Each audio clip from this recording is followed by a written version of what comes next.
Hello, ladies and gentlemen. How are you doing today? Gimpsor Gaming here, coming at you with the little patch 2.4.3 Season 9 guide. This right here is your basic Sunwuko LTK monk. Basically, the items you see here are pretty mandatory for the build to work. You can get by with some pieces here and there, like you don't necessarily have to have Nemesis. You can get by without Sweeping Wind, or I'm sorry, Vengeful Wind, but it's really painful to manage Sweeping Wind stacks without it. So the overview is you need five pieces of Sunwuko, which is Amulet, Chest, Shoulders, Gloves, and Pants. Your Gianna Nakashu. This increases your Lashing Tail Kick damage and also hurls a fireball when you use Lashing Tail Kick. Then you have your Rivera Dancers. These increase your lashing tail kick increase your lashing tail kick damage by a set amount between 250% to 300%, and it attacks 50% faster. These aren't necessarily needed, but the damage they provide is great. Another pretty necessary item here is your belt, your Kiyoshiro's Soul. Sweeping Wind gains 2 stacks every second it does not deal damage to any enemies. So basically, Sweeping Wind, when you enable it, as you see here, with Vengeful Wind, increases your stacks, the maximum amount of stacks between 6 and 7. So right now I am at 10 stacks because I have the maximum roll of 7. And since I enabled Sweeping Wind, the belt, and since there's no enemies around me, is helping those stacks grow. Um, Obsidian Ring of the Zodiac, pretty much needed. Mine's not perfectly rolled, but it doesn't really matter. Just having some crit chance and a socket, basically all you want. Some cooldowns, great. Another variation of this build that you can switch up, I usually like to wait until I'm higher Paragon, is to swap out your Convention of Elements for an Avarice Band, and then you would run your Boon of the Hoarder here. What this does is, when you get this to at least level 25, you have a 30% chance, or 30, you gain a 30% increased movement speed for 2 seconds after picking up gold, right? So the baseline here is a 25% chance on killing an enemy to cause an explosion of gold.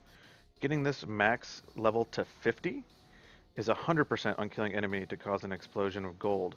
So what this does is with the Avarice Band, whenever you are picking up gold, it increases your radius, your gold pickup radius, which also picks up health globes and progression globes and rifts and greater rifts.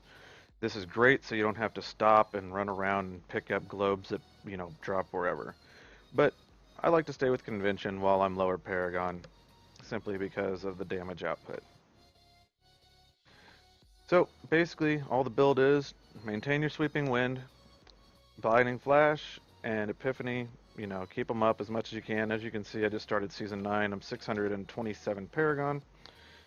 Your abilities, Lashing Tail Kick, Sweeping Armada, your, Sweeping Wind, Inner Storm here, Blinding Flash, Faith in the Light, pure damage increase here, Epiphany Desert Shroud, damage mitigation, Dashing Strike. You can run Way of the Falling Star for more mobility, but while I'm lower Paragon here, I'm going to run Blinding Speed, take a little bit damage mitigation here.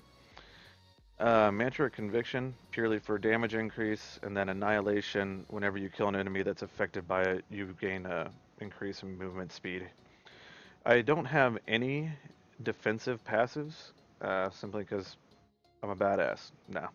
Uh, just having everything damage-wise, everything seems to die quick enough that it's not alive long enough to affect me in any way. As for your cube, Ring of Grandeur is necessary.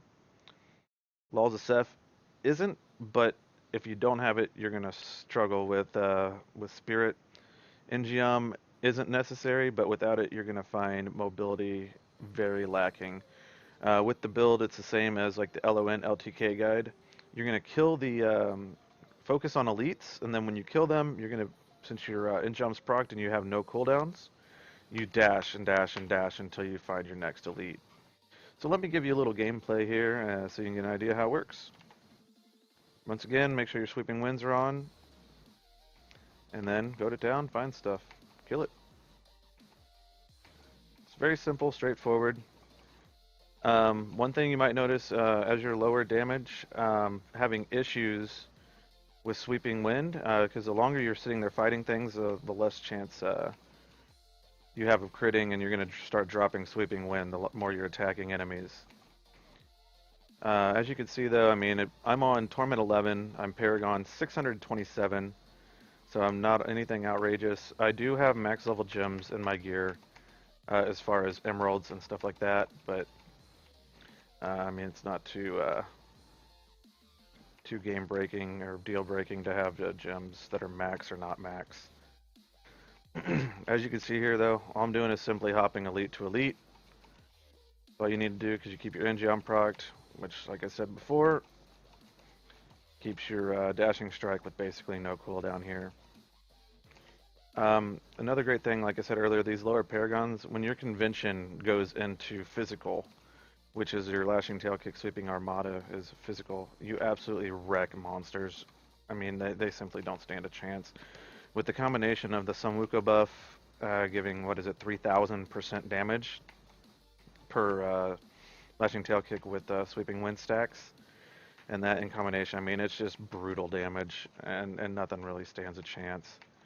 On top of that, you've got your Gianna Nakashu and your River Dancers, which are all increasing your Lashing Tail Kick damage.